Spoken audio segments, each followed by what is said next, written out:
Praise the Lord. Hallelujah. இந்த November மாதத்திலே முதல் வாரத்தில் உங்களை காண்பதில் மிகுந்த மகிழ்ச்சி அடைகிறேன். Praise be to the Lord. I'm delighted to see you all in the first month of November. கடந்த 10 மாதங்களாக கர்த்தர் நம்மை கண்மணி போல பாதுகாத்தார். For the past 10 months the Lord has wonderfully dealt with you. இந்த 11வது மாதத்துல நம்ம காலடி எடுத்து வைத்திருக்கிறோம்னா தேவனுடைய சுத்த கிருபை. It is by the mere grace of God you have stepped into the month of November. அது மறுக்கவே முடியாது. அது தேவனுடைய கிருபையே. We can't deny it. It is the grace of our Lord. நம்முடைய கால்கள் கல்லில் இடராதபடிக்கு கர்த்தர் நம்மை தம்முடைய தூதர்களை வைத்து ஏந்திக் கொண்டார். The Lord bore with us with his angels so that our legs when we step and move forward will not shatter. இந்த வருஷத்துல எத்தனையோ சவாலை நீ கடந்து வந்த. We have met lot of struggles this year.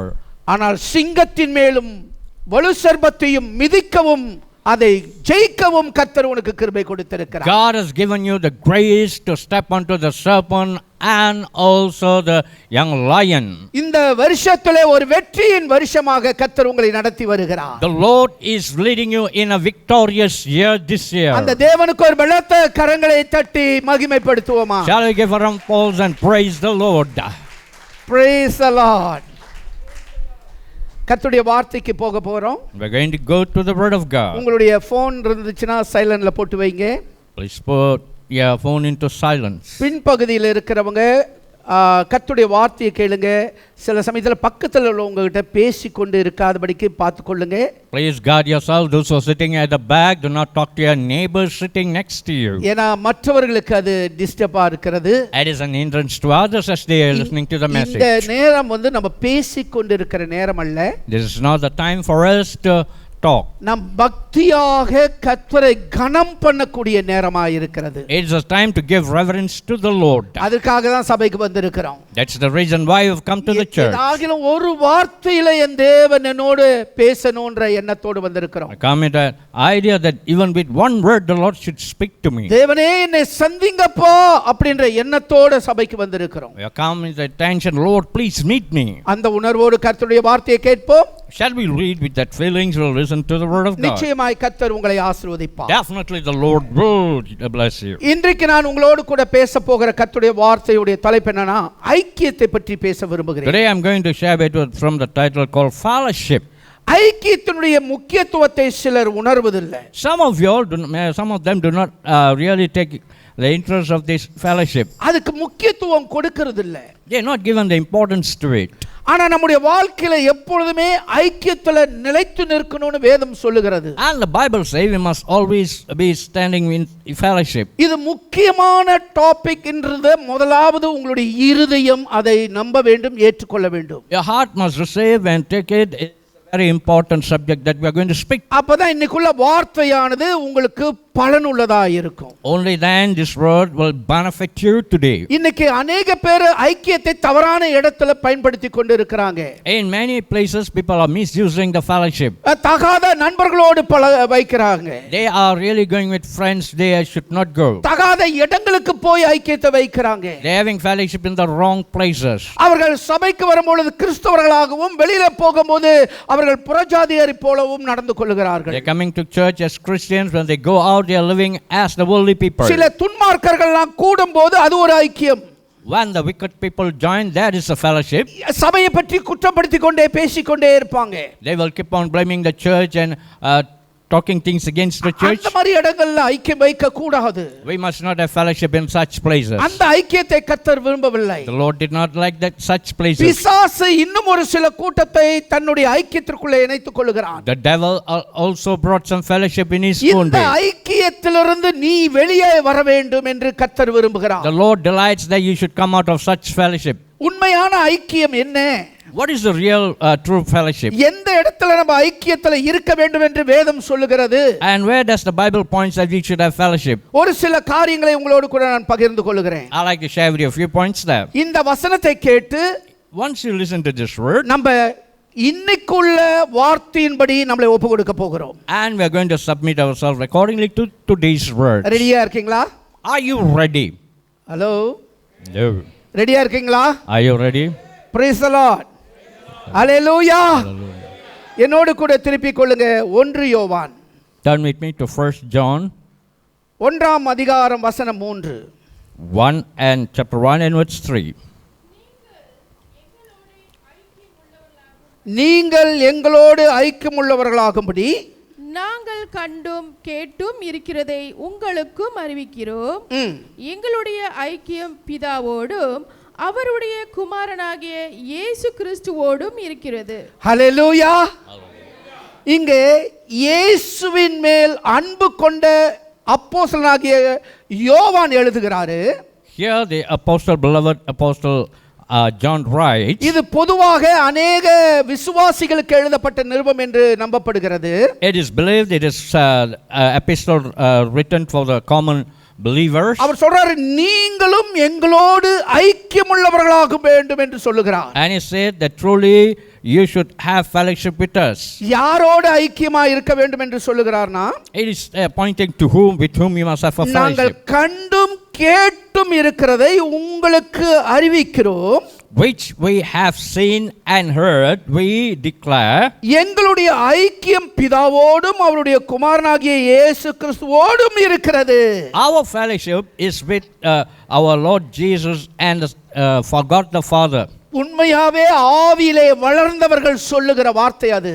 This is the word those who are really matured in the spirit. யோவான் சொல்லல எங்களுடைய ஐக்கியம் அரசியல்வாதிகளோடு இருக்கிறது என்று சொல்லல. John did not say we have fellowship with the எங்க politicians. ஐக்கியம் எங்களுடைய சொந்த பந்தத்தோடு இருக்குதுன்னு சொல்லல. I did not say the fellowship was with our relatives. அவர் ரொம்ப தெளிவான ஒரு வார்த்தையை சொல்றாரு. He gives a clear word here. எங்களுடைய ஐக்கியம் பிதாவோடும் அவருடைய குமாரனாகிய இயேசு கிறிஸ்துவோடும் இருக்கிறது. And our fellowship is with the Father and with His Son Jesus Christ. நம்ம உள்ளத்துல ஒரு கேள்வி எழுப்புவோம்.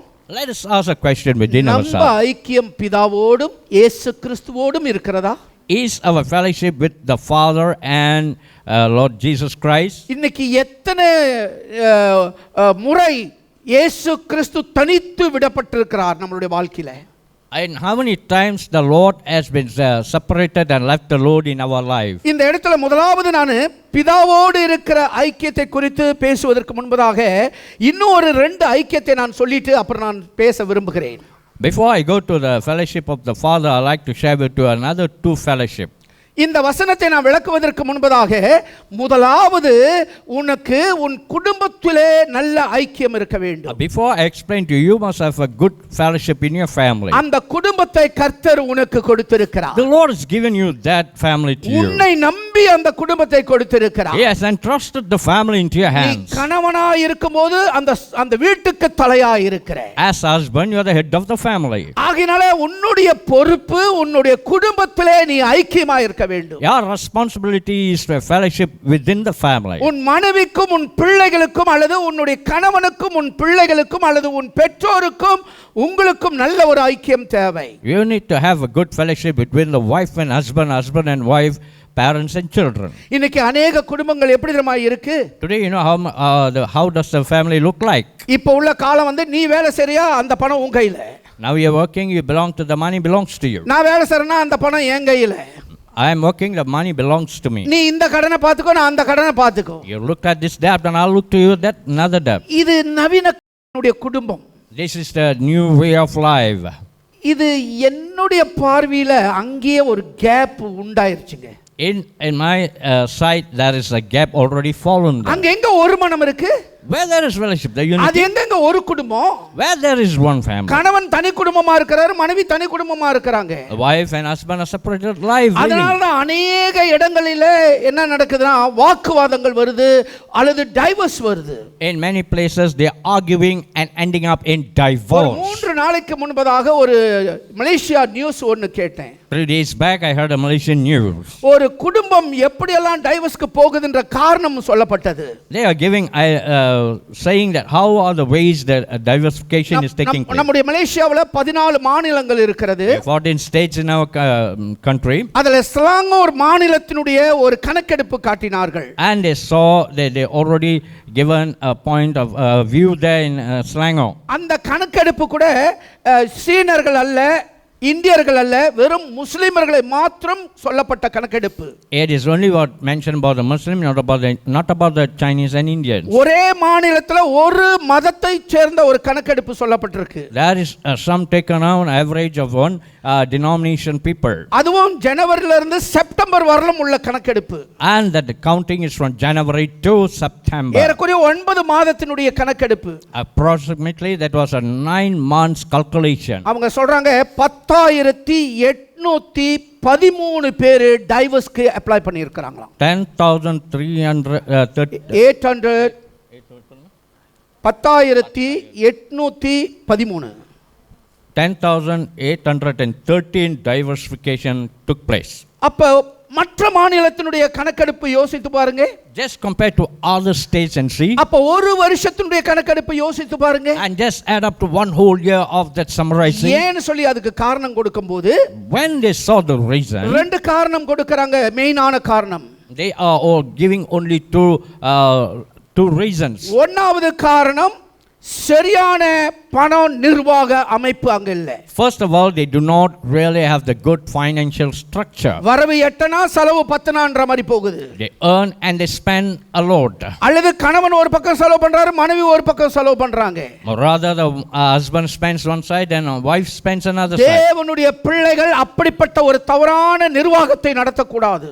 The Lord, the Christian, the children of God must not do such an administration. முழு நிர்வாகமும் வேதத்திலே நமக்கு கொடுக்கப்பட்டு இருக்கிறது. The entire administration of finance is given in the Bible. தேவனுடைய பிள்ளைகள் தேவனுடைய சுபாவம் உடையவர்களாக இருக்க வேண்டும். The children of God must have the attitude of the Lord. இது இந்த காரணத்தினாலே பணம் போதவில்லை என்று சொல்லி டைவர்ஸ் அப்ளை பண்ணப்பட்டிருக்கு. And one of the application is due to financial deficiency and usage. இரண்டாவது காரணம் என்ன தெரியுமா? What's the second reason? கணவன் மனைவி ஒரு அறைக்குள்ள இருந்தாலும், even the wife and husband in the same room, ஒருவருக்கு ஒருவர் பேசிக் கொள்வதில்லை. they do not speak to each other. அவங்க கையில ஒரு ஹெட்போன், இவங்க கையில ஒரு headphone. They have got a handphone in each other. அதனால அவங்களுக்கு நல்ல ஒரு கம்யூனிகேஷன் தொடர்புகள் இல்லாமல் போகுது. Therefore they do not have any close communication. இன்னைக்கு உன்னுடைய வீட்டுடைய நிலை என்ன? What is the situation in your நீ house? ரூமுக்கு போன உடனே, once you enter the ஒருவேளை room, அந்த ரூம்ல உங்களுடைய பிள்ளைகள் இருக்கலாம், maybe your children may be there, அல்லது கணவன் மனைவி இருக்கலாம். maybe husband and wife. அவர்கள் உன்னை பார்க்கறாங்க. They are looking at you. நீ அந்த இடத்துல அந்த மெத்தையில படுத்துக்கிட்டு போனை பார்த்துக்கிட்டு இருந்தா, when you are lying on the bed and looking at the phone, அப்புறம் அவங்க வேற ஆளை பார்க்க வேண்டிய காலம் வந்துரும். a time will come they will look unto others. பிள்ளைகள் வேறு தவறு செய்வதற்கு காலம் வந்துரும். And the time will come the children will make other ஆகையால உங்க mistakes. நேரத்தை சரியாய் உங்கள் குடும்பத்துக்கு செலவிடுங்க. Spend your time correctly for the family. அதனால தான் குடும்ப ஐக்கியம் தேவை. That's the reason we need family fellowship. என் கூட இருக்கீங்களா? சில சமயத்தில் நம்ம சொல்லுவோம், Sometimes we may say, pastor திருமணம் செஞ்சதுல இருந்து என்னோட சுதந்திரமே போயிருச்சு. Pastor, after I got married my independence has எனக்கு disappeared. சுதந்திரமே இல்லை. I'm not independent. இது வேதம் என்ன சொல்லுது? What does the Bible say? ஆமா, உனக்கு சுதந்திரம் வேணும்னு சொல்லுதா? The Bible said do you not have any independence? Pavul இத பற்றி சொல்லும்போது ஒரு காரியத்தை சொல்லுகிறார். When Paul explains about this in the Bible, நீங்க திருப்பி கொள்ளுங்க. 1 கொரிந்தியர் 7ஆம் அதிகாரத்துல 4வது வசனத்தை நான் வாசிக்கிறேன். I'm going to write 1 Corinthians 7 and verse 4. 1 கொரிந்தியர் 7:4ல சொல்லப்பட்டிருக்கு, 1 Corinthians 7:4 it says, மனைவியானவள் தன் சுய சரீரத்திற்கு அதிகாரி அல்ல. the wife doesn't have the authority over her body. Wow! மனைவியே, நீ உன் இஷ்டத்தின்படி செய்வதற்கு, அல்லது பெண்களே நீங்கள் உங்க விருப்பத்தின்படி பேசுவதற்கோ செய்வதற்கோ உங்களுக்கு அதிகாரம் கொடுக்கப்படவில்லை. And here there is not given authority over your body to the women and girls who are married. இது ஜேம்ஸ் கிருஷ்ணன் சொல்லல, James Krishnan did not say. சத்திய வசனங்கள் பவுல் மூலமாக சொல்லப்பட்டிருக்கு. And these words were spoken by Saint Paul. இத கேட்டவன ஆண்களுக்கு அப்படியே The man will feel so happy once listening to this word. ஆனா ஒரு வசனத்தை முழுசா வாசிக்கணும் இல்லையா? But you must read the word fully. அடுத்த வார்த்தை சொல்லுகிறது, And the next word says, புருஷனே அதற்கு அதிகாரி. the husband is owner. மனைவியுடைய சரீரத்திற்கு முழு உரிமையும் கணவர்கிட்ட தான் இருக்கு. And the whole body of the wife is given to him. அந்தபடியே புருஷனும் Therefore, the husband தன் சுய சரீரத்திற்கு அதிகாரி அல்ல. he doesn't have independence over his own body. மனைவியே அதற்கு அதிகாரி. கரங்களை தட்டி கர்த்தரை And the துதிப்போமா? wife has got authority. Praise the Praise the Lord. Lord. Amen, amen. நீ என்ன கண்ட்ரோல் பண்றதுக்கு? Who are you supposed to really talk நீ to? யாருடி? Who are you? டேய் நீ யாருடா? Who are you? இப்ப கணவர்கள்லாம் அப்படிதான் பேரு. டேய் நீ யாருடா? Now the husbands are going, hey, who are you? டேய் நீ என்ன டான்னு சொல்லிட்ட. Hey, you have set me down. இல்ல டார்லிங்னு சொல்ல வந்தேன். I just wanted to say, darling.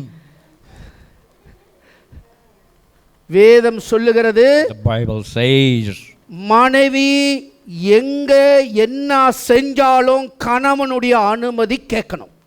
whatever the wife want to do must have the permission of the husband. இஷ்டத்துக்கு road போட முடியாது, கோடு போட முடியாது, எதுவும் செய்யக்கூடாது. You can't do anything, can't put a line or road. அதே மாதிரி கணவனும் அப்படியே அவுத்து விட்டு கால மாதிரி திரியக்கூடாது. The same, the husband must not loaf like a cow without any மனைவிதான் string. உனக்கு மூக்கணாங் கயிறு. And the wife is the nose ring for you. அதனால மனைவி சொல்றதுக்கு கீழ்ப்படி. Therefore, be a wife. பைபிள்ல சொல்லுது, மனைவிகளே உங்கள் சொந்த புருஷருக்கு கீழ்ப்படியுங்கள். Bible says, wives obey your husband. ஆனா இங்க சொல்லப்பட்டிருக்கு, நீ அதிகாரி இல்ல, அப்ப அவங்க தான் அதிகாரினா அவங்களுக்கு நீ கீழ்ப்படி. Here it says they have the authority, then obey ரெண்டு them. பேரும் அந்த ஐக்கியத்துல அந்த அன்புல நிலைச்சு நின்றா பிள்ளைங்க சரியான பாதையில வருவாங்க. If they are united in such a love in the family, the children will grow in the right way. இது என்னுடைய பிரசங்கத்தினுடைய டாபிக் இல்ல, ஆனா கொடுக்க வேண்டிய சூழ்நிலையிலே ஆவியானவர் கொடுக்கிறார்னு சொல்லி நம்புகிறேன். I believe this is not one of the topics, but the revelation of the அப்ப Holy Spirit. முதல் ஐக்கியம் வீட்டிலே இருக்க வேண்டும். First fellowship must be in the house. வீட்டை சரியாய் நடத்தினால் சபையை சரியாய் நடத்த முடியும். If you rightly lead the family, you can also lead the வீட்டை church. நீ நடத்த வேண்டும் என்றால் முதலாவது நீ சரியாய் நடக்க வேண்டும். If you want to lead the family, you must be in the right நீ position. சரியாய் நடந்தால் அந்த வீடு சரியாய் If you இருக்கும். walk rightly, the whole family will be right. நீங்க பிள்ளைங்க கிட்ட இத செய்ய அத செய்ய அத செய்ய இத செய்யன்னு பேசவே கூடாது. You mustn't command the children to do this, that and everything. உன் லைஃப பிள்ளைகள் பார்த்து மனம் திரும்பணும். The life bit of the child must be transformed by looking at you. உன்னுடைய லைஃப் தான் அவங்களுக்கு ஒரு வழிகாட்டி. Your life is also the இயேசு path they are சொல்லுகிறாரு, supposed to go. இயேசு சொல்லுகிறாரு, உங்களுக்கு வழியும் சத்தியமும் பைபிள்ல இருக்குன்னு சொல்ல. The Bible, Jesus did not say that all the truth and life is in the Bible. அவர் சொன்னார், நானே வழியும் நானே சத்தியமும் ஜீவனுமாய் இருக்கிறேன். And the Lord said, I am the way, truth and life. அவர்தான் வழி. He is the way. நீ அவரை பார்த்து தான் நடக்கணும். You must look at him and more. அதே மாதிரி கணவன் மனைவியை பார்த்து தான் பிள்ளைகள் நடக்கணும். The same way they must look at the wife and husband, the நீ children 8 follow. அடி கோவப்பட்டா உன் பிள்ளைகள் 16 அடி அல்ல 32 அடி கோவப்படுவாங்க. If you get angry, children not only 8 times but 32 times will get angry. எனக்கு 57 வயசு. 57 வயசு கிழவனுக்கே இந்த ரத்த ஓட்டம் இருக்குமானா 30 வயசு பிள்ளைகளுக்கு எப்படி இருக்கும்? I am 57 and I've got this blood circulation, and the 30-year-old children, how would they feel? இந்த 57 வயசு கிழவனுக்கே அடக்க தெரியலனா 30 வயசு பிள்ளைகள் தன்னை எப்படி அடக்கிக் கொள்வாங்க? A 57-year-old man cannot control, how can they control? எனக்கே கண்ட்ரோல் பண்ண முடியலனா பிள்ளைகள் எப்படி கண்ட்ரோல் பண்ணுவாங்க? If I can't control, how can the children control? எனக்கு விட்டு கொடுக்க தெரியலனா பிள்ளைங்க எப்படி விட்டு கொடுப்பாங்க? If I don't give up, how would they give up? நான் வீட்டு வேலை செய்யலனா பிள்ளைங்க எப்படி வீட்டு வேலை செய்வாங்க? If I don't do the house cleaning, how they will do the house cleaning? என் பிரசங்கம் இதிலேயே முடிச்சிர போறேன், வந்துடுறேன் இங்கிட்டு. I will come back to this point. நம்முடைய ஐக்கியத்தை வார்த்தையில் அல்ல செயல்ல காண்பீங்க. Our fellowship must be in action. அதுதான் தேவனுக்கும் பிரியம், அதுதான் நியாயமும் கூட. It is the pleasing of the Lord, and that is right. இன்னொரு ஐக்கியத்தை பற்றி பேசுறேன்னு சொல்லியிருந்தேன். I am going to talk. I said I am going to talk another one more. அந்த ஐக்கியம் சபையோடு இருக்க வேண்டும். That must be linked with church. இன்னைக்கு சொல்றாங்க சபை தேவையில்லைன்றாங்க சில கூட்டம். Some groups are saying we don't need the church. அவங்களுக்கு தெரிஞ்ச வேத சத்தியம் அவ்வளவுதான்.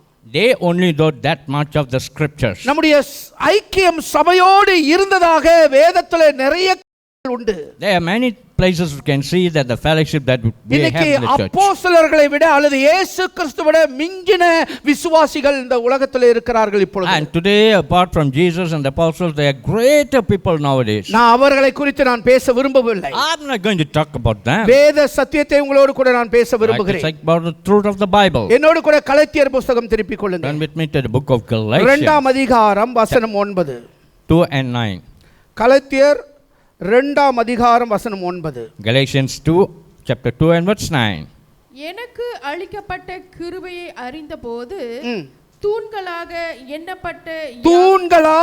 எண்ணப்பட்ட யாக்கோபும் கேபாவும் யோவானும் தாங்கள் விருத்த சேதனம் உள்ளவர்களுக்கும் நாங்கள் புறஜாதிகளுக்கும் பிரசங்கிக்கும்படி அந்யோன்ய ஐக்கியத்தை அடையாளமாக எனக்கும் பர்னாபாவுக்கும் வலது கை கொடுத்து. அல்லேலூயா. பலத்த கரங்களை தட்டுவோமா? Shall I give a round of applause? பலத்த கரங்களை தட்டுவோமா? இங்க பவுல் கலாத்தியர் சபைக்கு சொல்லும்போது சொல்றாரு, Here Paul, when he writes to the Galatian church, எனக்கு மகா பெரிய கிருபை கொடுக்கப்பட்டிருக்கிறது தேவனிடத்திலிருந்து, and I've received a great grace from the Lord. ஆனா அதே நேரத்துல தூண்களாக நிறுந்த தலைவர்கள் எங்களோடு கூட இணைஞ்சிருந்தாங்க. And there were pillars of leaders who were with us. அவங்க யாக்கோப்பு, கேபா, யோவான் போன்றவங்க அவங்க விருத்த சேதனம் உள்ளவர்களுக்கு கர்த்தருடைய வார்த்தையை கொடுத்து கொண்டிருந்தாங்க. And James, Cephas and John were the people who were giving words to the Gentiles. அப்ப யூதர்களுக்கு அவங்க ஊழியம் செய்து கொண்டிருந்தாங்க.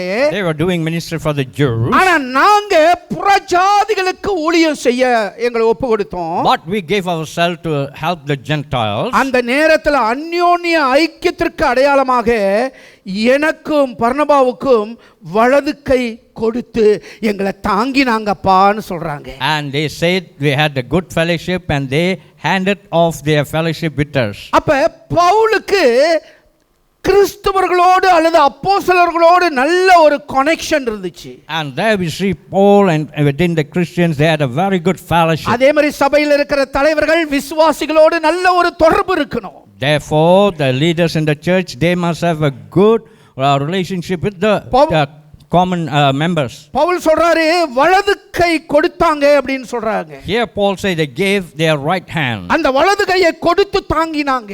They gave the right hand and upholded them. இன்னைக்கு தலைவர்களா இருக்கிறவங்க, விசுவாசியா இருக்கிறவங்க ஒருத்தர் தாங்கக்கூடியவர்களா இருக்கணும். Today the leaders and members, they should uphold one another. ஒருத்தர் உற்சாகப்படுத்தக்கூடியவர்களா இருக்கணும். They should motivate one another. அதுதான் உண்மையான ஐக்கியம். That is the true fellowship. கூடும்போது யாரையோ பத்தி குறை சொல்றதில்ல ஐக்கியம். When you get a fellowship, you are not complaining about others. குறை சொல்லுகிறவர்களை பார்க்கும்போது ஒரு சத்தியத்தை நீ விளங்கிக் கொள்ளு. When you backbite others, you must realize one word. கூட சேர்ந்து இன்னொருவங்களை குறை சொல்றாங்கன்னா நீ இல்லாத போது உன்னை பற்றி அவங்க வேற இடத்துல பேசுவாங்க.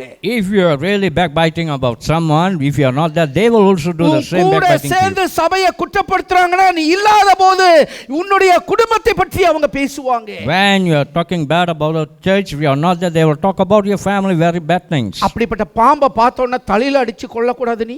When you see such a snake, will you not step on the head and kill? அந்த பாம்புக்கு என்னமோ சொல்லுவாங்களே முட்டையும் பாலும் வச்ச கதை மாதிரி நம்ம வளர்த்து விடுறது சரியா? It's like giving the egg and milk and really making it grow. Pastor நான் வளர்க்கல pastor. Pastor, I am not growing it. தான் கூட்டுனே. I just say, yes. அப்படிதான் சொன்னேன். I just shake my head and say, அதுதாங்க பாலும் முட்டியும். That is very important. அதே இடத்துல வெட்டு ஒன்று துண்டு ரெண்டுன்னு அந்த நபர் இடத்துல பேசினா, if there you say cut and right to that person, அவங்களுக்கு ஒருவேளை புத்தி தெளியலாம். maybe they may have good understanding. ஆமாவா? Maybe is it true? அதோட முடிஞ்சு போச்சு, நீ ஓமாதான். And after that it's all over, you're out. யார் உன்னிடத்துல குறை பேசுகிறார்களோ, whoever is really அவங்க நல்ல ஆவி உடையவர்கள் அல்ல. they do not have the good spirit. நீ அவர்களிடத்துல சொல்லு, tell to them. உனக்கும் அவர்களுக்கும் மனவருத்தம் இருக்குமானா, you have a misunderstanding நீ between you and them. போய் அவர்களிடத்துல பேசு. you go and speak to them. சிலருக்காக அப்படியே வக்கீல் மாதிரி வந்து நிப்பாங்க. Sometimes they'll come and say mutually like that. அவங்கள ஏன் நீங்க இப்படி பேசுனீங்க? why did you go and speak to them? ஏன் அவங்க ஊமையா? are they muted? அவங்களுக்காக இவங்க வாயாய் நிப்பாங்க. and they will come and say mouth to them. ஐயா நல்ல ஆவி உடையவர்கள் அல்ல.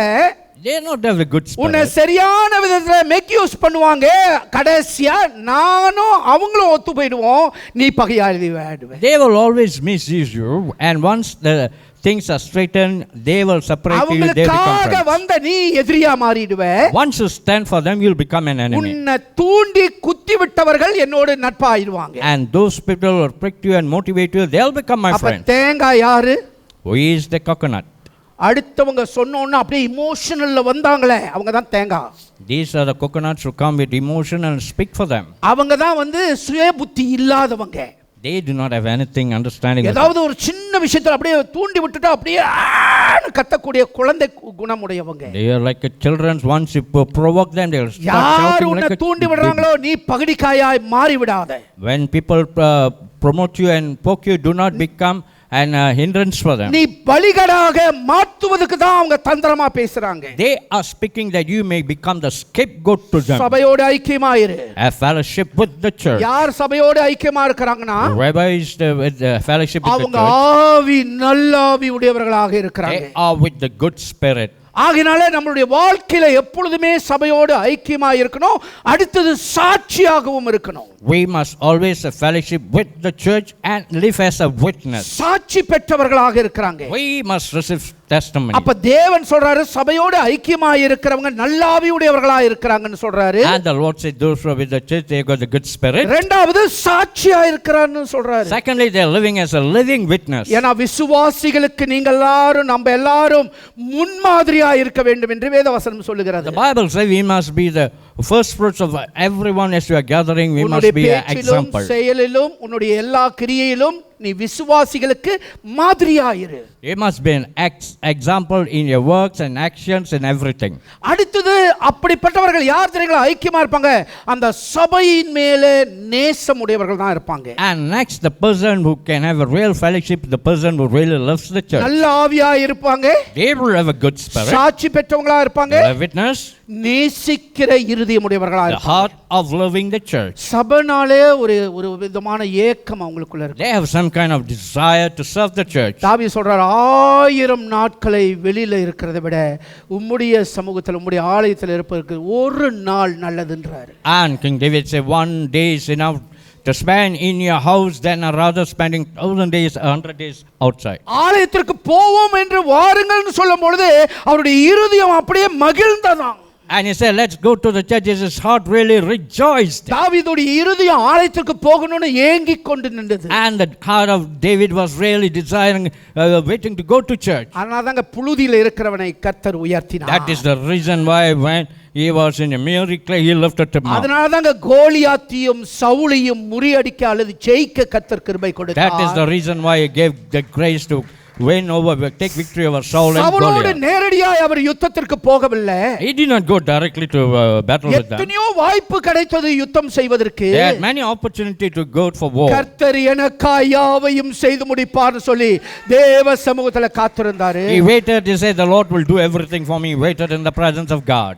தாவீதுடைய இருதயம் தேவாலயத்தின் மேல அப்படியே ஒட்டி கொண்டிருந்தது. And the heart of David was really attached to the church. எத்தனை பேர் போன வாரம் சபை சுத்தம் பண்ண வந்தீங்க? How many of you all last week came to clear the church? அல்லேலூயா. உங்கள் இருதயம் சபையோடு ஒட்டி இருக்க வேண்டும். Your heart must be always be attached to the church. எத்தனை பேர் பிள்ளைங்கள்ட்ட போங்க சபைக்குன்னு சொன்னீங்க? How many of you told your children to go? நீங்கள் தான் முன்மாதிரி. You are an example. என் பிள்ளை மாத்திரம் தான் செய்யணுமா? Well, only my son must do it. என் பிள்ளை தான் ஒண்டிதான் வேலைக்காரனா? Is my son the only servant? உன் ஆவி கெட்டு போய் விட்டது. Your heart has become spoiled. அன்று நான் அப்படி யோசிக்கவில்லை. இன்றைக்கு நான் ஊழியக்காரனாய் நிற்கிறேன். I did not think like that, and today I am standing as a minister of God. தேவனுடைய ஆலயத்தில் என் பிள்ளைகள் செய்கிற ஊழியத்தின் மேல வேலையின் மேல நான் பிரியமாய் இருப்பேன்.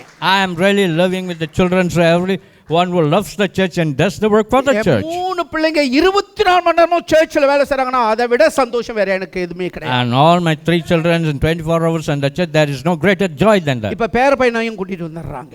You just bring them, the grandchildren. சின்ன வயசுல இருந்தே ஆலயத்துல இருக்கட்டும். Let them be from the young age in the church. செய்யட்டும். Let them do. பார்க்கட்டும். Let them see. எல்லாத்தையும் பார்த்து வளரட்டும். Let them see and let them grow. ஜெசாய் ஊழியத்திற்கு வரும்போது Excuse me. When Desai came to ministry, 6 மாதம் அவருக்கு சம்பளம் கொடுக்கப்படவில்லை.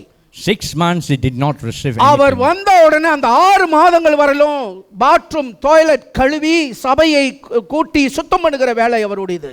And the 6 months he washed the toilet and cleaned the church. It was his அதுல responsibility. இங்க இருக்கிற நிர்வாக குழுவே அதற்கு சாட்சிகள். And the administration here, they are the witness. 3 மாதம் சம்பளம் கொடுக்க முடியாதுன்ற ஒரு சட்டங்கள் வந்தது. And they say first 3 months they can't pay him the salary. அது கடந்த பிறகு இன்னொரு 3 மாதங்கள் முடியாதுன்னு வந்தது. And they said after 3 months still they can't pay ஆனால் the salary. கர்த்தருடைய அழைப்பு அந்த மகனுக்குள்ள இருந்ததனால இன்னைக்கு ஊழியக்காரராய் நிற்கிறார். And just the calling of the Lord is there upon that son. He is still a minister today. என்னுடைய பிள்ளைகள் நம்முடைய பிள்ளைகள் சபையிலே வளர வேண்டும். Our children, my children must grow in the church. ஒலிவ மர கன்றுகளைப் போல வளர வேண்டும். They must grow like a சபையிலே நாட்டப்பட்டவர்களாய் இருக்கணும். They must be planted in the church. சபைக்கு அனுப்பாம வேற எங்க அனுப்ப போற? If you don't send to church, where are you going to send? தியேட்டருக்கு படம் பார்க்க வா. Are you going to send them to the movie? இல்ல கூட்டாளிகளோட உட்கார்ந்து ஏதாவது கூத்தடிக்க வா. Or sit with the friends இல்ல and நான் talk போனை nonsense. நோண்டிக்கிட்டு ரூம்ல வந்து ஏதாவது தவறான படம் பார்க்க வா. Or sitting in the room and looking at wrong movies. எங்க அனுப்ப போகிற? Where are you going to உன்னுடைய send? பிள்ளைகளை சபையுடைய ஐக்கியத்துல இணைத்துக் கொள்ளு. Unite the children to the fellowship of the church. அந்த ஐக்கியம் உனக்கு வேண்டும் முத. First of all, you need that unit. இன்னைக்கு நம்முடைய fellowship. சபை ஐக்கியமா இருப்பதற்கு பல காரியங்கள் நம்ம செய்து கொண்டு இருக்கிறோம். Today with fellowship we are doing many things. அநேக செல் குரூப் எதுக்கு உருவாக்கி இருக்கிறோம்? Why did we create a lot of cell groups? காரணம் நீங்கள் அந்த செல் குரூப்ல பங்கெடுத்து அதுல ஒரு நல்ல ஒரு ஐக்கியத்திலே வளர வேண்டும் என்பதற்காக. Because you must have a good fellowship and you must grow in that cell group. அதுக்கு பிறகு நம்முடைய சபையில சில கமிட்டிகள் உருவாக்கி இருக்கிறோம். And after that we have certain committees in our church. பராமரிப்பு குழுன்னு சொல்லி உருவாக்கி இருக்கிறோம். We got this serving ministry. அவங்க ஒரு திருமணமா இருந்தாலும் சரி, Once it is whether it is a அல்லது ஒரு இறப்பு வந்தாலும் சரி, maybe a death, அல்லது ஒரு பெண்ணு கர்ப்பமா இருந்தாலும் சரி, or maybe they are some women are pregnant. அந்த குழு போயிட்டு அந்த வீட்டிலே போய் கூடி பேசி அந்த ஒரு உறவை ஏற்படுத்துவது எதுக்குன்னா இதுதாங்க சபை ஐக்கியம். This hospitality team, they in the church is there to go and visit that family and have fellowship. கீழ டீ ஃபெலோஷிப் ஏன் வைத்திருக்கிறோம்? Why do we have a tea fellowship in a church? ஒவ்வொரு வாரமும் அந்த கமிட்டி கூட சில வேளையில ஒன்றுமில்லாத சமயத்துல 100 வெள்ளி போட்டு எதையாவது ஒன்று செய்றாங்க ஒரு வாரத்துல. Every week they are spending 120 from their own and they are making that fellowship. ஏதாவது ஒரு டீயாவது கொடுப்போம்னு சொல்லி, They say, at least we may give a tea. ஒரு பிஸ்கட்டாவது கொடுப்போம்னு சொல்லி. At least we give them a biscuit. எதுக்கு? Why? வயிறு நிறைய சாப்பிட்டுட்டு போறதுக்கா? It's not. Is it just to come and eat சில and go? பர்த்டே வரும்பொழுது அல்லது சில நிகழ்ச்சி வரும்பொழுது அங்க சில உணவுகள் ஆயத்தப்படப்படுது. ஏன்? It's when there's a birthday, when there's a function there. Why is that fellowship having that? வீட்ல சாப்பாடு இல்லன்றதுக்காகவா? Is it because there's no food at the அப்ப house? ஏன் சபை அதை ஒழுங்குபடுத்துகிறது? Why is the church arranging that? காரணம் நம்ம ஐக்கியத்தை பலப்படுத்த வேண்டும். Because we must strengthen our fellowship. ஆனா சிலர் என்ன பண்றோம்? What some of them doing? போன உடனே டர்ன்னு மோட்டார் பைக் எடுத்து கிளம்பி போயிடுறோம். Some of them are immediately taking the bike and going back. இல்லனா ஏதோ எதிரி அங்க தீவிரவாதிகள் அந்த கூண்டுக்குள்ள இருக்கிற மாதிரியும் நம்ம தனியா இருக்கிற மாதிரியும் ஒதுங்கி நிற்கிறோம். Sometimes just like terrorists in the group, we are separating ourselves. அப்புறம் நம்ம சொல்லுவோம் ஆவியின் அபிஷேகமே இல்ல சபையிலனுவோம். And we say there is no anointing of the Holy Spirit in the church. உனக்கு அந்த ஆவியின் அபிஷேகத்தை இழந்து பல ஆண்டுகள் ஆகிவிட்டது. And you have removed from the Holy Spirit and anointing for many அதனால years. தான் அந்த உறவுக்கு நீ போக மாட்டேன்ற. That is why you are not going for that fellowship. மனம் விட்டு பேச மாட்டேன்ற. Not openly talking to எங்க them. போனாலும் சண்டை வருதுன்னு சொல்ற. You say every time when I go there is a ஏன்னா misunderstanding. வாய் சரியில்லை. Because the mouth is not good. அடுத்த முறை கொள்கட்டி எடுத்து வாயில வைக்கணும். You must always take the fire and put in your mouth. ஹல்லேலூயா. என்ன பாஸ்டர் இப்படி பேசுறீங்க? Why pastor you are talking so hard? நான் பைபிளை பத்தி தான் பேசுறேன். I'm talking about the Bible. ஏசாயா சொல்றாரு அபத்தமான உதடு ஆண்டவரேன்னு. And he said, Lord, my lips are undone lips, Lord. அப்ப தூதர்கள் வந்து அந்த குறட்டையை வந்து தன்னுடைய நாவிலே வைத்தார்கள் என்று வாசிக்கிறோம். Read that they brought the coal and touched his mouth. அந்த அக்கினி நெருப்பு நாவுல பட்ட உடனே When the fire touches lips, தேவன் பரிசுத்தர் பரிசுத்தர் பரிசுத்தர்னு அந்த ஏசாயா தேவனை துதிக்கிறாரு. and when they touched the tongue, the prophet Isaiah began to saying, holy, holy, holy is the Lord. அப்ப நீ துதிக்கணும்னா முத அந்த கொள்கட்டியை வந்து வாயில வைக்கணும். நான் First of all, you must put fire in your mouth first. சபை ஐக்கியத்தை நீயே விரும்பல. You do not like the fellowship of the நீ church விரும்ப மாட்டேன்ற. ஏன்னா உன் கேரக்டர் சரியில்லை. because the character is not good. ஆகினால சபைகள் பலப்பட்டு ஒன்றாய் இருந்த காலத்தில் தான் பரிசுத்த ஆவியானவர் வல்லமையாய் ஊற்றப்பட்டார். The Holy Spirit came upon mightily when there was unity and fellowship. Babel கோபுரத்தை கட்டுவதற்கு ஜனங்கள் எல்லாம் ஒன்றுபட்டார்கள், ஆனால் அது பாவத்தின் நிமித்தமாய் ஒன்றுபட்டார்கள். And since they were united and built the Tower of Babel. இப்படி பாவத்துக்கு கூட ஜனங்கள் ஒன்று கூடுறாங்க. And because of sin, people are also gathering. சபை என்பது தேவனுடைய மனவாட்டி. And the church is right to the Lord. இந்த மனவாட்டிக்காக தான் இயேசு கிறிஸ்து ஜீவனை கொடுத்தார். The Lord gave his life to the bride. இந்த மனவாட்டிக்காக தான் மறுபடியும் வரப்போகிறார். He's going to come because of this bride. அந்த மனவாட்டியோட நீ ஒண்ணா இணைந்து சேர மாட்டேன்றனா பரலோகத்திற்குள்ள நீ எப்படி வரப்போகிற? If you can't be united with this bride, how we are going to enter the kingdom of God? Hallelujah. நிறைய வசனங்கள் உண்டு, ஆனா நம்ம வாசிப்பதற்கு நமக்கு நேரம் இல்லை. ஆனாலும் கூட ஒரு சில வார்த்தைகளை நான் உங்களுக்கு சொல்ல விரும்புகிறேன்.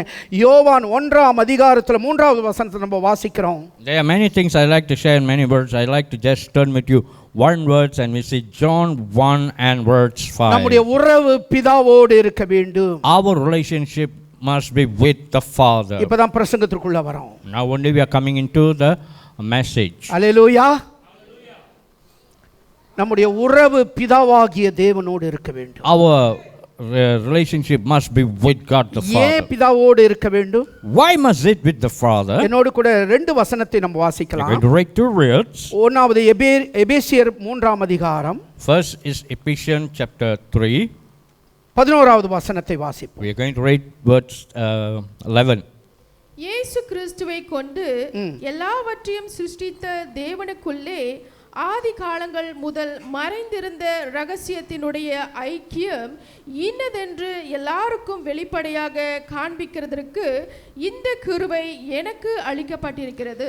இங்க பவுல் எபேசு சபைக்கு சொல்லும்போது சொல்றாரு, Here Paul when he wrote to Ephesians he says, இயேசு கிறிஸ்து மூலமா எல்லாவற்றையும் சிருஷ்டித்த தேவனுக்கு God who created everything through Jesus. ஆதி முதலாக கொண்டிருந்த ஐக்கியம் ஒன்று இருக்கிறது.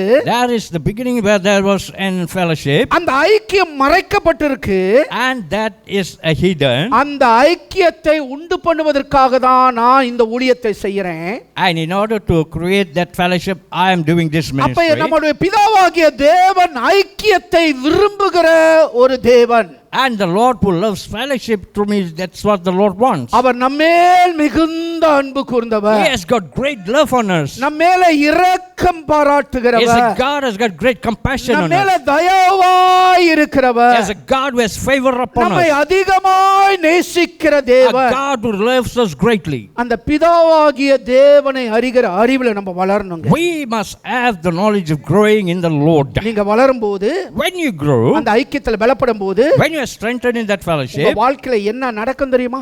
now what will happen in your life? என்னோடு கூட திருப்பிக் கொள்ளுங்க. 1 யோவான் 1ஆம் அதிகாரம். Turn with me to 1 John chapter 1. வசனம் 5 7 வரலும் வாசிப்போம். You can read from verse 5 to 7. தேவன் ஒளியாய் இருக்கிறார், அவரில் எவ்வளவேனும் இருள் இல்லை. இது நாங்கள் அவரிடத்தில் கேட்டு உங்களுக்கு அறிவிக்கிற விசேஷமாய் இருக்கிறது. நாம் அவரோடு ஐக்கியப்பட்டவர்கள் என்று சொல்லியும் இருளிலே நடக்கிறவர்களாய் இருந்தால் சத்தியத்தின்படி நடவாமல் பொய் சொல்லுவர்களாய் இருப்போம். அவர் ஒளியாய் இருக்கிறது போல நாமும் ஒளியிலே நடந்தால் ஒருவரோடு ஒருவர் ஐக்கியப்பட்டிருப்போம். அவருடைய குமாரனாகிய இயேசு கிறிஸ்துவின் இரத்தம் சகல பாவங்களையும் நீக்கி நம்மை சுத்திகரிக்கும். ஒரு பலத்த கரங்களை தட்டி கர்த்தரை துதிப்போமா? வசனம் சொல்லுகிறது, தேவனாகிய பிதாவானவர் ஒளியாய் இருக்கிறார். The word clearly says that God the Father is light. ஒரு துள்ளியும் அவரிடத்திலே இருள் இல்லை. And there is no one dot of darkness in it. இருள் என்றது பாவத்தை சுட்டிக்காட்டுகிறது. Darkness represents sin. அவர் மகா பரிசுத்தர். He is holy of holies. அப்ப அவரோடு நீ ஐக்கியப்பட்டிருக்கிறனா உனக்குள்ள பரிசுத்தம் வந்துரும். If you want to have a fellowship with him, you must have holiness in அப்ப you. இன்னும் பரிசுத்தம் வரலனா நீ அவரோடு ஐக்கியத்தை துண்டித்து விட்டுட்ட. That means you're cut off from the Father if you don't have holiness in நீ you. அவரோடு ஐக்கியம் வச்சிருந்தீனா If you have fellowship with him, Facebookல சினிமா பாட்டை போட்டுக்கிட்டு இருக்க மாட்டே. you will never look at the movie songs in the இல்லனா Facebook. Facebookல சண்டை போட்டுக்கிட்டு இருக்க மாட்டே.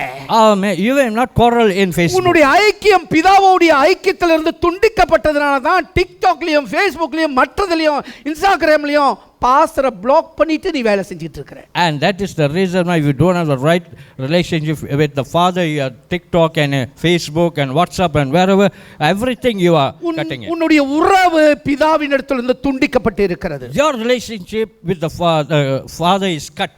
அந்த உறவுல நம்ம பலப்பட வேண்டும் என்று வசனம் சொல்லுகிறது. The word says we must have good relationship with the Father. அதுக்கு நம்ம என்ன செய்ய வேண்டுமா? What must we do then? நாம் அவரிடத்திலே ஒரு அந்த ஐக்கியத்திலே நம்ம நிலைத்து நிற்கணும்னா, If you want to stand in that fellowship, ஒருவரை ஒருவர் நாம் ஐக்கியப்பட்டிருக்கணும். we must have fellowship with one அப்ப another. தேவையில்லாத ஃப்ரெண்ட்ஷிப்பை நீங்க துண்டிக்கணும். You must cut off the unwanted friendship. வெளியில புறஜாதியாருடைய ஃப்ரெண்ட்ஷிப்பை நீங்க துண்டிக்கணும். And the people out of the Gentiles, the people you must சபையில cut down. குற்றமும் குறையும் சொல்றவர்களை துண்டிக்கணும். You must cut off blaming the church. இத ரெண்டையும் நீ துண்டித்து சரியான நபரோடு உறவு வைத்து அல்லது ஒருவரை ஒருவர் ஐக்கியப்பட்டிருப்பது தான் நீ தேவனோடு ஐக்கியப்பட்டிருக்கிற பொருள். The meaning of that you are with God is you have to always cut off of the friendship of the world and complaining others. Then you have the right relationship with God. உன்னை சபையார் correct பண்ணுவதற்கு நீ அனுமதி கொடுக்கணும். You must always give permission for the church to correct you. இங்க இருக்கிறவங்களுக்கு ஒரு காரியத்தை சொல்ல விரும்புறேன். I like to share something to everyone. இங்க இருக்கிறவங்க முதிர்ந்தவங்களா இருந்தா Some of them are matured. அடுத்த பிள்ளைகள் மேல கை வைக்க கூடாது அல்லது தேவையில்லாத வார்த்தைகளை பேசக்கூடாது. பெற்றோர்களுடைய உரிமை இல்லாம அவங்களை நீங்க கண்டிக்க கூடாது. Correct a person or child without the permission of the parents or rebuke them. உன்னை நீ ஆராய்ந்து பார்த்தா First of all, search and see yourself. அடுத்தவங்க விஷயத்துல போய் மூக்கு நுழைக்காத. Do not put your nose in other people's business. அப்புறம் அந்த மூக்குல ஒரு குத்து விழுந்துச்சுன்னா கொடகொடன்னு தக்காளி சட்னி வராது, ரத்தம் வரும். And after that there will be punch and the bleeding will be there. ஓ என்ன குத்திட்டான்னு சொல்லாத. Don't say they have punched me. அந்த குத்துற அளவுக்கு மூக்க கொண்டு போக கூடாது. Do not bring your nose until then. அதனால இங்க இருக்கிறவர்கள் ஜெனரலா சொல்றேன், விளங்கிக் கொள்ளுங்க, நம்ம மரியாதையை நம்ம பாதுகாத்துக்கணும். I generally I say just take care of your self respect. இன்னொரு விஷயத்தை நான் சொல்ல விரும்புறேன். I like to share another one more thing. ஒருவேளை பெற்றோர்கள் இருக்கீங்க, Perhaps they have parents அல்லது ஒரு தனிப்பட்ட நபர்கள் இருக்கீங்க, or maybe individual person. உங்களை மற்றவங்க ஏதாகிலும் குற்றங்களை குறைகளை சொல்லி உங்களை கரெக்ட் பண்றாங்கன்னா அவங்கள அதிகமா நேசிங்க. Those who try to correct you and rebuke you, just love them more.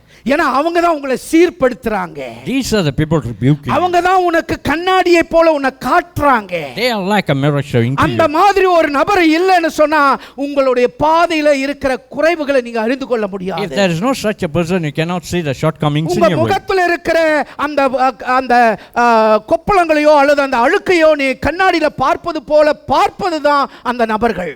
These are the people you see, like the peoples that you see in the mirror and the dirts there. அந்த உணர்வோடு அவங்களை நேசிங்க. Just love them like that. இதுதாங்க உண்மையான சகோதரத்துவம். This is a real brotherhood. ஆகையினால சபையில யாராவது ஒருத்தர் உங்களை சரியான விதத்துல கண்டித்து சரியான பாதையில நடத்த இடம் கொடுங்க.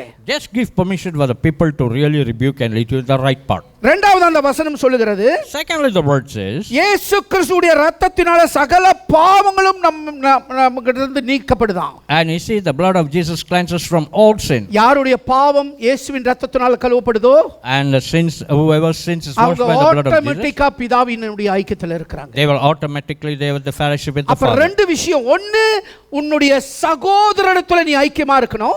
First, you must have fellowship with your brothers. இரண்டாவது இயேசுவின் இரத்தத்தினால் நீ கழுவப்பட்டிருக்கணும். Secondly, you must be washed with the blood of இந்த Jesus. ரெண்டும் இருந்தா If you have these two things, நீ பிதாவோடு ஐக்கியமா இருக்கிற. you have fellowship with the Father. தேவனோடு இருக்கிறேன்னு சொல்லி தன் சகோதரனை பகைக்கிறவன் இன்னும் இருள்ல இருக்கிறான்னு வசனம் The சொல்லுகிறது. Bible says that I'll have fellowship with the Father and hate the brother. That means you're still in darkness. ஆகையால இங்க யோவான் சொல்றாரு எங்களுடைய ஐக்கியம் பிதாவோடு இருக்கிறது. And here John says our fellowship is the Father. அடுத்தது யோவான் சொல்லுகிறாரு எங்களுடைய ஐக்கியம் இயேசு கிறிஸ்து அவருடைய குமாரனாகிய இயேசு கிறிஸ்துவோடும் இருக்கிறது. And secondly, he say our fellowship is with Jesus Christ, the Son of God. அப்ப நம்மளுடைய ஐக்கியம் அடுத்தபடியாக இயேசு கிறிஸ்துவுக்குள் வர வேண்டும். And automatically our fellowship must come into Jesus Christ. பிலிப்பியர் 3ஆம் அதிகாரம் Philippians chapter 3 வசனம் 10 வாசிக்கலாம். verse 10.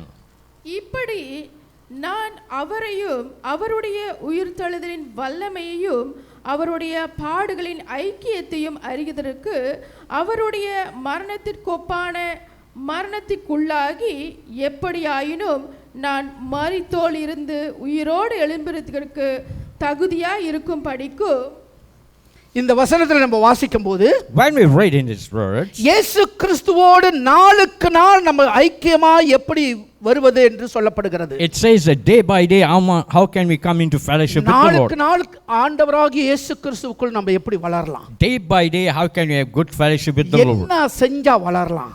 What we must know to grow. இங்க பவுல் பிலிப்பு சபைக்கு சொல்லும்போது சொல்றாரு, Here Paul when he writes to Philippians he said, நான் அவருடைய அதாவது இயேசு கிறிஸ்துவுடைய உயிர்த்தெழுதலையும் வல்லமையும் நாம் உணரும்போது, when we recognize the resurrection and power of his அவருடைய fellowship, உயிர்த்தெழுதலையும் வல்லமைக்குள்ளேயும் நீ போகணும்னா, if you want to go into the power and the resurrection, உன்னுடைய ஐக்கியம் அவருடைய பாடுகளின் ஐக்கியத்தையும் நாம் உணரணுமா? we must also have the fellowship and the feeling of suffering in him. அப்ப இயேசு கிறிஸ்துவுடைய சிலுவையை பற்றி நீ சிந்திக்கும் போது, When you think about the cross of Christ, ஒவ்வொரு நாளும் காலையில எழும்பி இயேசு கிறிஸ்துவுடைய சிலுவையை நீ தியானித்தா, every morning when you get up and meditate upon உனக்கு the cross, எந்த சூழ்நிலை வரும்போதும் இயேசு கிறிஸ்து எனக்காக எப்படி பலியானார்னு நீ நினைச்சு பார்த்தீனா, when you think how was he suffering for me on the cross, பைபிள்ல அவர் எப்படியெல்லாம் அவமானப்படுத்தப்பட்டார், காயப்பட்டார்னு நீ தியானிச்சினா, if you meditate how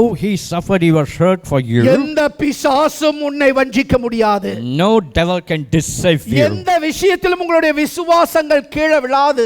At no time never your faith will fall down, ஏனா உங்க ஐக்கியம் இயேசு கிறிஸ்துவோடு கூட இருக்கிறது. because the fellowship is with Jesus Christ. உங்கள் ஐக்கியம் இயேசு கிறிஸ்துவோடு இருக்க வேண்டும் என்றால், If you want to have a fellowship with Jesus our Christ, நமக்காக பட்ட பாடுகளை சிந்திக்க வேண்டும். you must always think about the suffering he went through. நூற்றுக்கணக்கான வசனங்கள் உண்டு. 102 words here. அந்த வசனங்கள் எல்லாம் இயேசு நமக்காக எவ்வளவு ஒரு ஒரு அவமானப்படுத்தப்பட்டார்னு சொல்லப்பட்டிருக்கு. And all these words he said that how he was put to shame for us. அதை நீங்கள் சிந்திக்கும் போது, When you think of that, உங்களுடைய ஆவியிலே பலனடைவீங்க.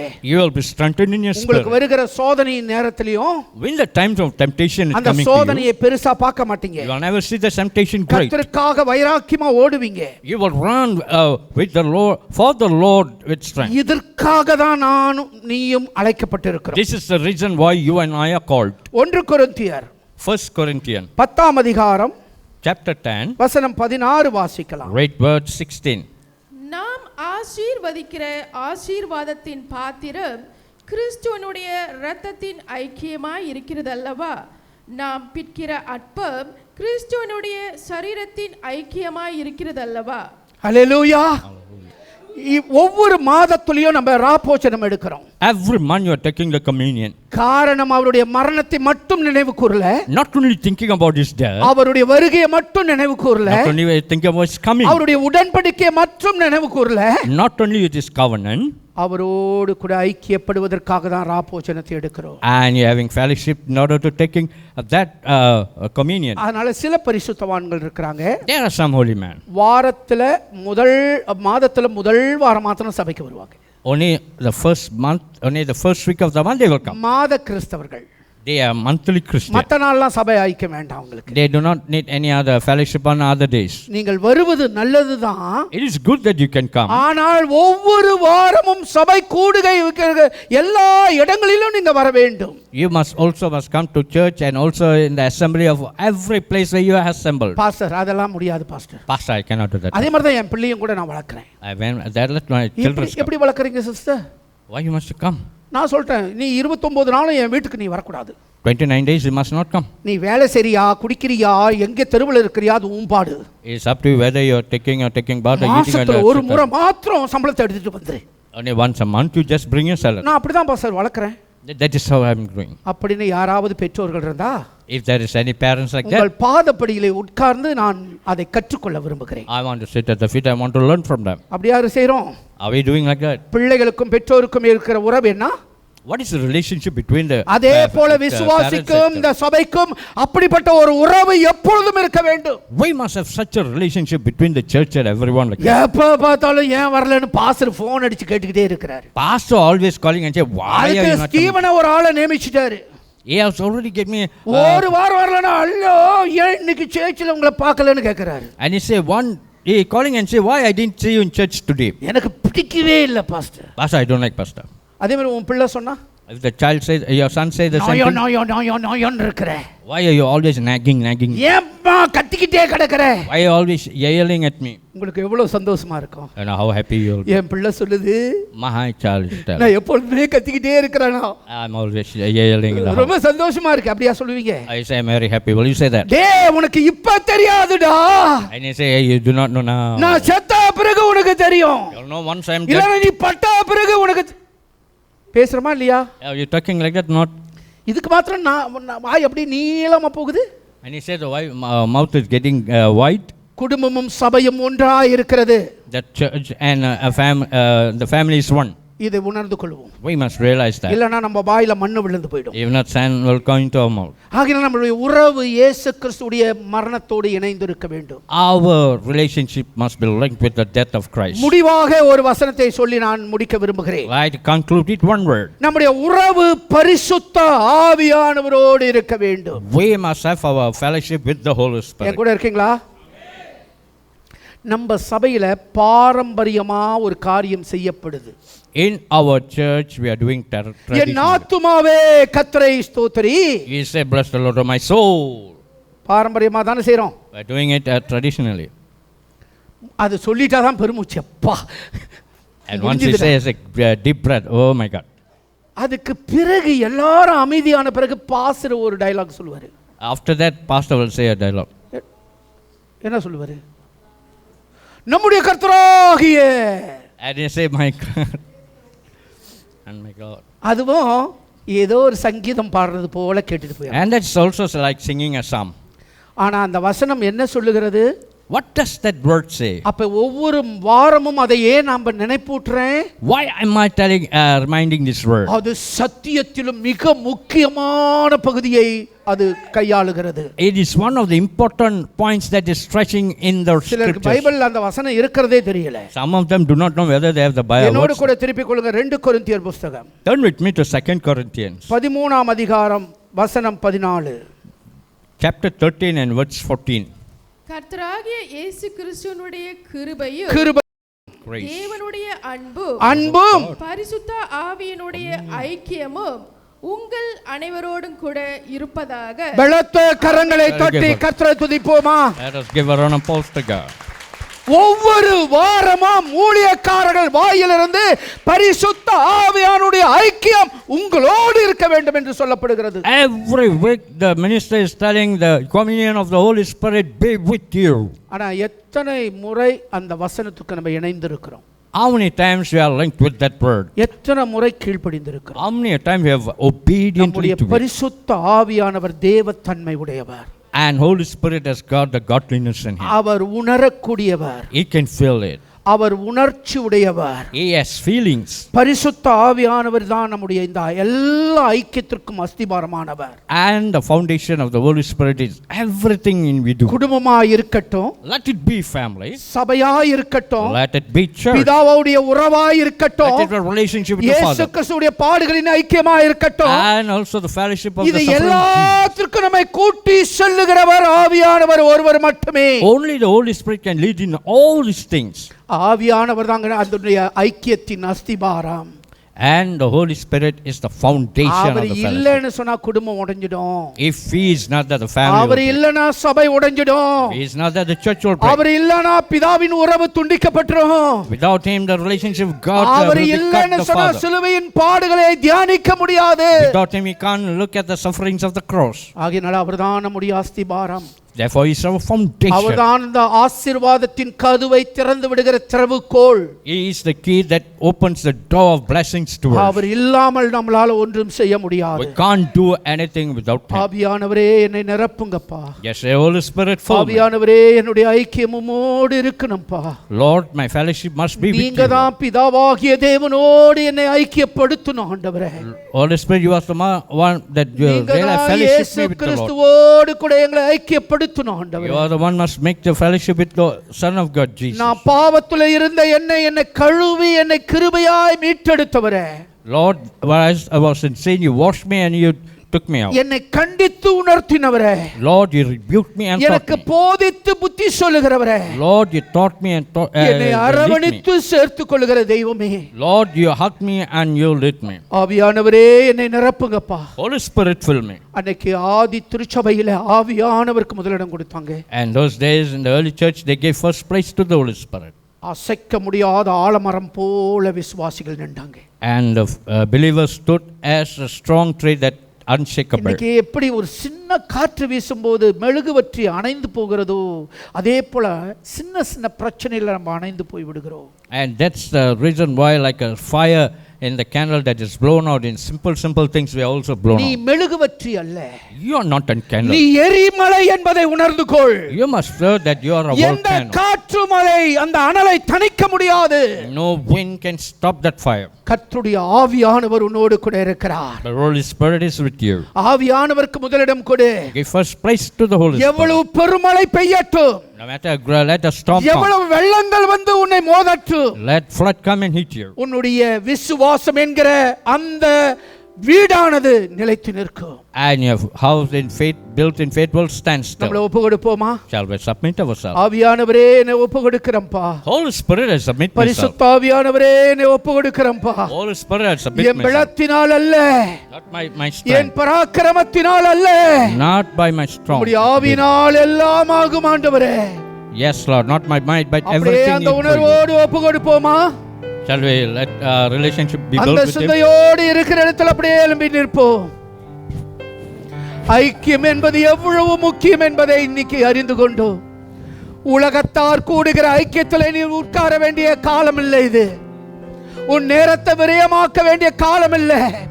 பிசாசு தனக்கென்று ஒரு கூட்டத்தை தேர்ந்து கொண்டு இருக்கிறான். அவனோடு கூட சேர்வதற்கு இது காலம் அல்ல. குறை பேசி சபையை உடைப்பதற்காக சபைக்குள்ளேயே சிலர் எழும்பிக் கொண்டு இருக்கிறாங்க.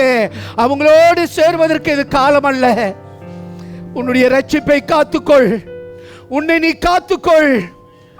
ஓ ஹல்லேலூயா. பிதாவோடு உன்னுடைய ஐக்கியம் இருக்கட்டும். இயேசு கிறிஸ்துவுடைய பாடுகளோடு உன் ஐக்கியம் இருக்கட்டும். ஆவியானவரே கரம் பிடித்து என்னை நடத்துங்கப்பான்னு சொல்லு. இந்த நேரத்தில் அப்படியே சொல்லுவீங்களா? எழும்பி நிற்போமா? வல்லவரே ஹல்லேலூயா. நல்லவரே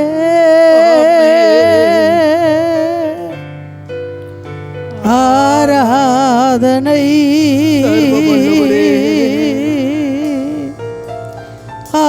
ஆராதனை வல்லவரே நல்லவரே ஆராதனை ஆராதனை நிசரவும் தீர் பாதம் அமர்ந்தே நிம்மதி நிம்மதி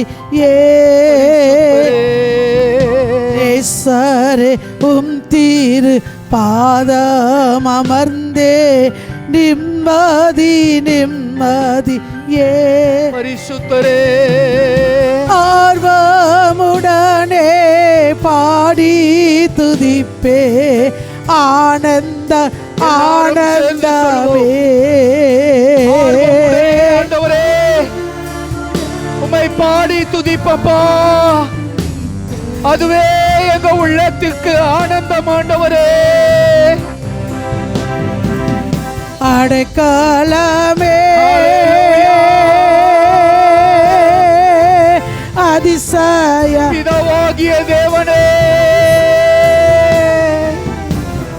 ஆராதனை ஆராதனை அடைக்காலமே அதிசயமே ஆராதனை ஆராதனை. நன்றி ராஜா. வல்ல செயல்கள் நினைத்து நினைத்து உம்மை பொங்கு தையா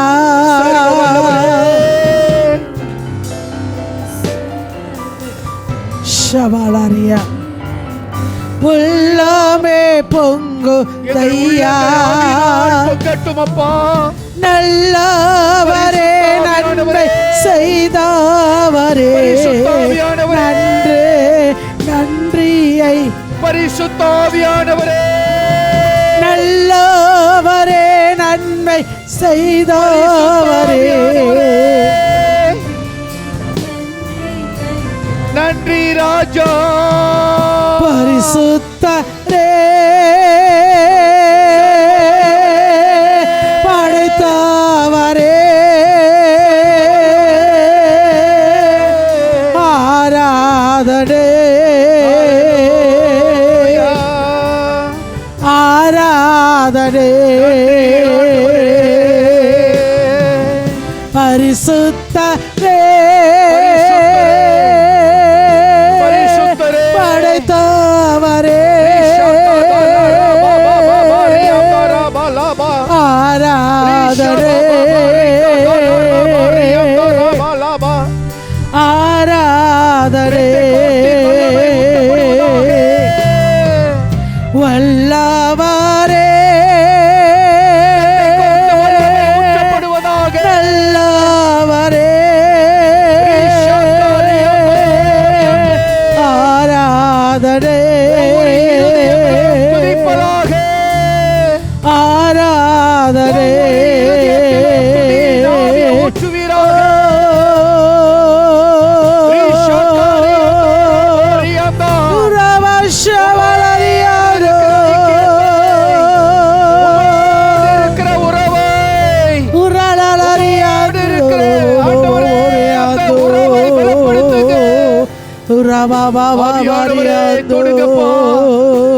ஆவியானவரே தொடுங்கப்பா. ஆவியானவரே தொடுங்கப்பா. நன்றி ராஜா. பிரியமானவர்களே, பிதாவானவர் உன்மேல் அன்பு கூர்ந்தபடியினால் இன்னைக்கு வரையிலும் உன்னையும் உன் பிள்ளைகளையும் பாதுகாத்திருக்கிறார். அவர் உன்மேல் வைத்த அன்பு. ஆண்டவர் என் ஜெபத்தை கேட்கலன்னு பலமுறை சொல்றியே, இதுவரையிலும் உன்னுடைய பிள்ளைகளை பாதுகாத்தாரா? உன்னை பாதுகாத்தாரா? உனக்கு நல்ல சுகம் கொடுத்தாரா? அப்படின்னா என் தேவன் உன்னோடு கூட இருக்கிறார். நன்றி ராஜா. இயேசு கிறிஸ்துவுடைய சிலுவை மரணமானது நம்முடைய எல்லா கிரமங்களையும் பாவங்களையும் மன்னித்து இருக்கிறது. இன்றைக்கு ஒப்பு கொடுப்போமா? அப்பா, நான் ஒளிக்குள்ள வர விரும்புகிறேன். நான் சகோதரத்தோடு கூட என் பாவங்களை அறிக்கையிட்டு மனம் திரும்ப விரும்புகிறேன். அதற்காக உம்முடைய குமாரனாகிய இயேசுவை எங்களுக்கு ஒப்பு கொடுத்தீங்கப்பா. இதை நான் நம்புறேன் ஆண்டவரே, இதை நான் நம்புறேன் ஆண்டவரே. அப்படியே சொல்லி ஆவியானவரே நம்மை நடத்தும்படியாக, ஆவியானவரே என் கரங்களை பிடிங்கப்பா, என் கரங்களை நீங்க பிடிச்சு கொள்ளுங்கப்பா. எந்த சூழ்நிலையிலும் என்னை விட்டுறாதீங்கப்பா. அநேக முறை உங்களை விட்டேன், அநேக முறை உங்களை மறந்தேன். உம்முடைய ஐக்கியம் எங்களுக்கு வேணும் ஆண்டவரே. ஆவியானவரே, உம்முடைய ஐக்கியம் எங்களுக்கு வேணும் ஆண்டவரே. நன்றி ராஜா, நன்றி அப்பா, நன்றி ராஜா. பாவத்தை விட்டு நீ விலகும் போது திரியேக தேவனோடு நீ ஐக்கியமாயிருக்கிற. நீ பாவம்னு எதெல்லாம் உன்னுடைய இருதயம் உணருதோ அதெல்லாம் விட்டு விலகு. உன் இருதயம் எதெல்லாம் உணருதோ அந்த பாவத்தை விட்டு விலகு. தேவனுடைய ஐக்கியம், திரியேக தேவனுடைய ஐக்கியம் உனக்குள்ள வரும். நாம் ஜெபிப்போமா? ராப்போஜனத்திற்கு கடந்து செல்ல போகிறோம். நம்ம எல்லாரும் நம்மளை ஆயத்தப்படுத்தி கொண்டு இருக்கிறோம். இப்போ நீங்கள் ஒப்பு கொடுத்ததிலேயே நீங்கள் பரிசுத்தமாக இருக்கிறீங்க. நீங்கள் அறிக்கையிட்டதிலேயே ஆண்டவர் உங்கள் மேல கிருபையாக இருக்கிறார். இந்த நல்ல ஆவியோடு, நல்ல சிந்தையோட, நல்ல உணர்வோடு இந்த ராப்போஜனத்தில் நம்ம பங்கெடுக்க போகிறோம். நம்மத்தில் இருக்கிற சகோதரி சாந்தி ஜேம்ஸ் அவங்க மண்ணுக்கு வரும்படியாக கேட்டுக்கொள்கிறேன். ஜக்லினா மண்ணுக்கு வாங்க. எஸ்தர் குமார் அவங்க மண்ணுக்கு வாங்க. ஷெர்லினா மண்ணுக்கு வாங்க. நம்ம ராப்போஜனத்தை எடுத்து நம்ம கொடுக்க போகிறோம். மற்றவங்க எல்லாரும் அப்படியே கண்களை மூடி அப்படியே ஒப்பு கொடுப்போமா? அப்படியே ஒப்பு கொடுப்போம். ஹல்லேலூயா. அப்படியே ஒப்பு கொடுத்து கொண்டிருப்போம். ஆண்டவரே, எனக்கு இந்த உறவு வேணும், உம்மோடு இருக்கிற ஐக்கியம் வேணும். ஏனோக்கு உம்மோடு சஞ்சரித்தான், உம்மோடு கூட நடந்தான், உம்மோடு கூட பேசினான். அப்படிப்பட்ட ஒரு கிருபையை எனக்கு தாங்கப்பா. அந்த ஏனோக்குக்கு குடும்பம் இருந்தது, வேலை இருந்தது, தொழில் இருந்தது. ஆனாலும் தீர்க்க தரிசன ஊழியத்தை செய்து தேவனோடு நடந்தது போல அந்த உறவு வேணும்பா. அந்த அந்த ஆவியோடு கூட அப்படியே ஒப்பு கொடுத்து கொண்டு இருங்க. ஹல்லேலூயா. நன்றி ராஜா, நன்றி ஆண்டவரே. நன்றியோடு துதிக்கிறோம், நன்றியோடு துதிக்கிறோம். சர்வ வல்லவரே நன்றி, சர்வ வல்லவரே நன்றி, சர்வ வல்லவரே நன்றி. நன்றி ராஜா. ஹல்லேலூயா, ஹல்லேலூயா,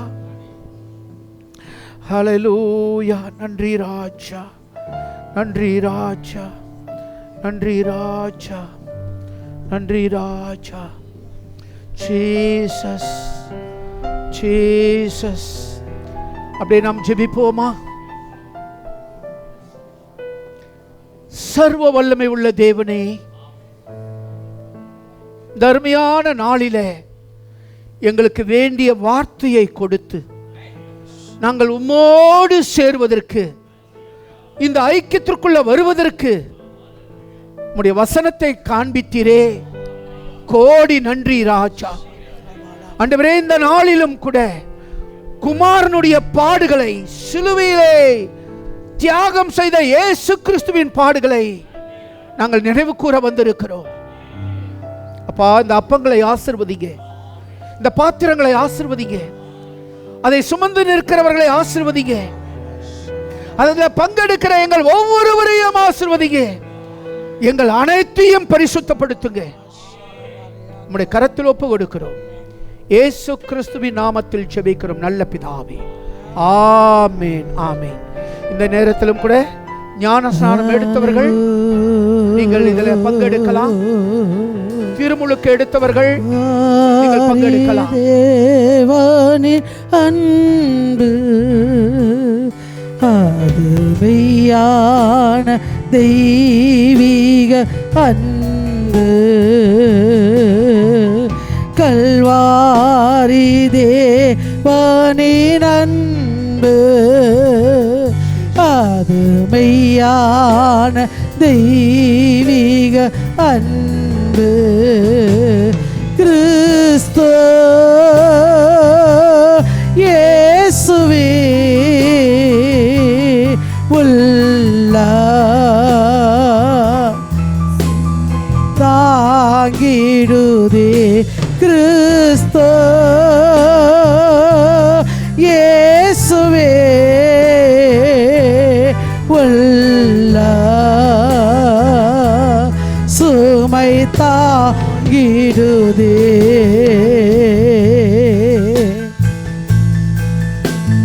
கல்வாரி தேவனின் அன்பு அது மெய்யான தெய்வீக அன்பு. கல்வாரி தேவனின் அன்பு செழுமையான தெய்வீக அன்பு அலங்கோல உடையோடு வீழுந்தார். அவமான சின்னமா நின்றார். அலங்கோல உடையோடு வீழுந்தார். ஆமென். அவமான சின்னமா நின்றார். கள்ள நடுவின் தொங்க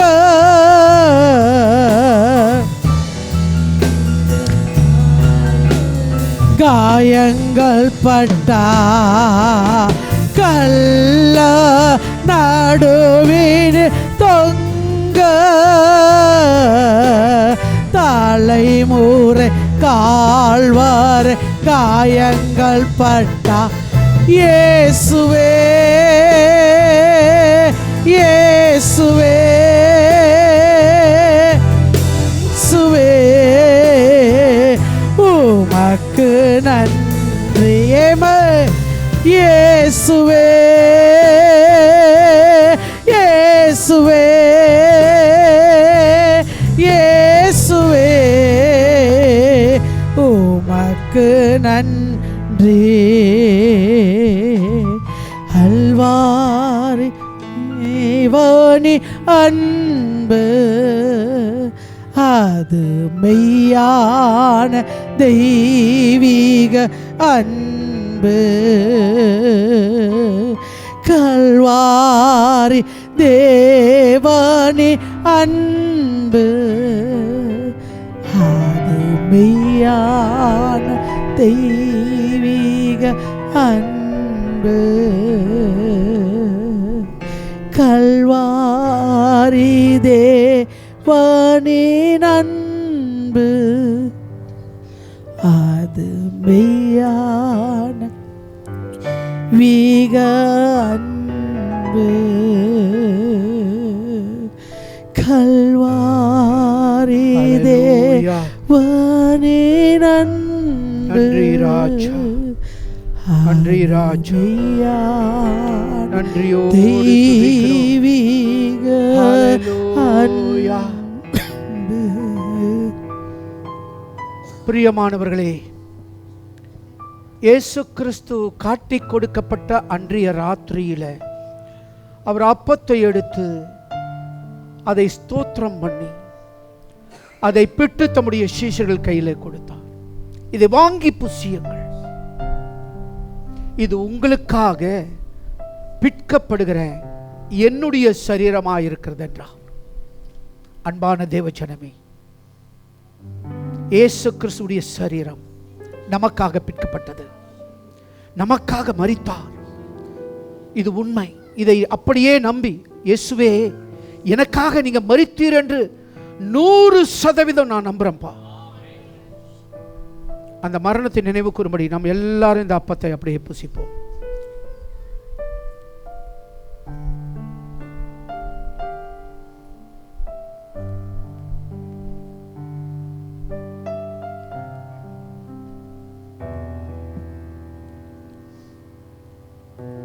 அந்தபடியே அவர் பாத்திரத்தை எடுத்து, இந்த பாத்திரம் உங்களுக்காய் சிந்தப்படுகிற என்னுடைய புதிய உடன்படிக்கையாய் இருக்கிறது, நான் வரும் நாள் மட்டும் இதை நினைவு கூறுங்கள் என்றார். அன்பான தேவஜனமே, இந்த பாத்திரமானது பழைய உடன்படிக்கை அல்ல, கிருபை என்கிற புதிய உடன்படிக்கை. அதை நம்புவோம். அதே நேரங்களிலே அவருடைய வருகையும் நினைவு கூறுகிறது. அவர் மெய்யாகவே வருவார். அந்த ஒரு எதிர்பார்ப்போடு, அந்த ஒரு உணர்வோடு கூட நாம் எல்லாரும் சேர்ந்து இந்த பாத்திரத்தில் பானம் பண்ணுவோம்.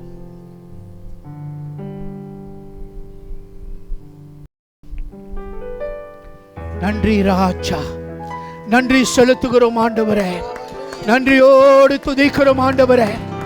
எல்லா வியாதியிலிருந்தும், எல்லா மரணத்திலிருந்தும், எல்லா பாவத்திலிருந்தும் எங்களை விடுவித்து, எங்களை மீட்டெடுத்து எங்களை ஆண்டவரே நீர் காத்து கொண்டதற்காக நன்றி ராஜா, நன்றி ராஜா. எல்லா துதியும் கனமும் மகிமையும் உமக்கு எடுக்கிறோம். இயேசு கிறிஸ்துவின் நாமத்தில் ஜெபிக்கிறோம் நல்ல பிதாவே. ஆமென், ஆமென். Praise the Lord. என் ஆத்துமாவே கர்த்தரை ஸ்தோத்திரி, என் முழு உள்ளமே அவருடைய பரிசுத்த நாமத்தை ஸ்தோத்திரி. என் ஆத்துமாவே கர்த்தரை ஸ்தோத்திரி, கர்த்தர் செய்த சகல உபகாரங்களையும் மறவாதே. ஆமென். நம்முடைய கர்த்தராகிய இயேசு கிறிஸ்துவின் கிருபையும் தேவனுடைய அன்பும் பரிசுத்த ஆவியானவருடைய அன்யோன்ய ஐக்கியமும் இன்றும் என்றும் சதா காலங்களிலும் இங்க வந்திருக்கிற அனைவரோடும் கூட எப்பொழுதும் இருப்பதாக. ஆமென், ஆமென்.